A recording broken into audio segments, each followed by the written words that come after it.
கல்யாணத்துக்கு முன்னாடி பெரும்பாலானவங்களுடைய வாழ்க்கையில் ஒரு டிராஜிக்கான லவ் ஸ்டோரி இருக்கிறது இயல்பான ஒன்று தான். ஆனால் திருமணத்துக்கு பிறகும் முன்னாள் காதலி கூட டச்சில் இருந்தால் அது சில நேரங்களில் இந்த மாதிரியான கொலையிலையும் முடியும்.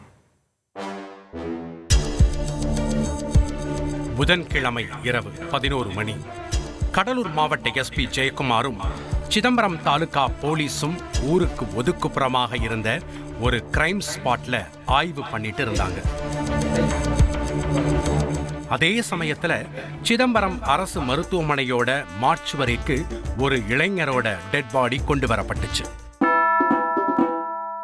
இந்த கொலையை யார் பண்ணதுன்ற கேள்விக்கான விடை சிதம்பரம் தாலுகா போலீஸ் ஸ்டேஷன்ல கிடைச்சது.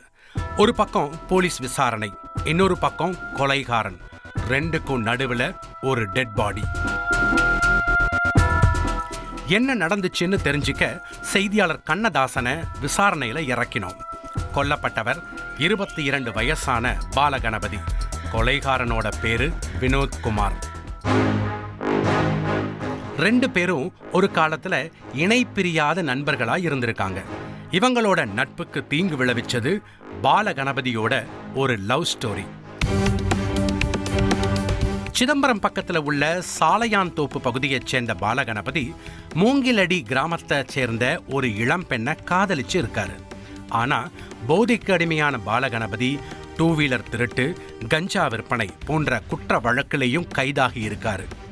காதலிக்கிட்ட கஷ்டப்பட்டு குற்ற சம்பவங்கள்ல ஈடுபடுறதெல்லாம் நம்மளோட வருங்காலத்துக்காக தான்னு பாலகணபதி தெரிவிச்சாலும் கூட போதை ஆசாமியோட சேர்ந்து வாழ முடியும் என்ற நம்பிக்கை அந்த பெண்ணுக்கு இல்லை. அதன் காரணமா காதலனுடனான லவ்வை பிரேக்கப் பண்ண இளம்பெண் வேறொரு நபரை திருமணம் செஞ்சுக்கிட்டு மூவ் ஆன் ஆகி இருக்காங்க. அந்த நபரோட பேரு வினோத்குமார். பாலகணபதியோட கேங்ல தான் வினோத்தும் இருந்திருக்கிறாரு. அவருக்கும் மது குடிக்கிற பழக்கமும் கஞ்சா புகைக்கிற பழக்கமும் இருந்திருக்கு. தன்னோட காதலியோட கணவர் என்ற காரணத்தால வினோத் கிட்ட ரொம்பவே பாசமா பழகி இருக்காரு பாலகணபதி. ஆனா அதே நேரம் முன்னாள் காதலியை தொடர்பு கொண்டு இவனுக்கு பதில் நீ என்னைய கல்யாணம் பண்ணி இருக்கலான்னு அடிக்கடி அவரோட வன்மத்தையும் வெளிப்படுத்தி இருக்காரு. இது அந்த பெண்ணையும் சில சமயங்கள்ல யோசிக்க வச்சிருக்கு. கணவர்கிட்ட போதை பழக்கத்தை விட்டொழிங்கன்னு கண்டிச்சிருக்காங்க. இந்த சூழல்ல திருமணத்திற்கு பிறகும் பாலகணபதி தன்னுடைய மனைவியோட தொடர்புல இருந்ததை வினோத் கண்டிச்சிருக்காரு.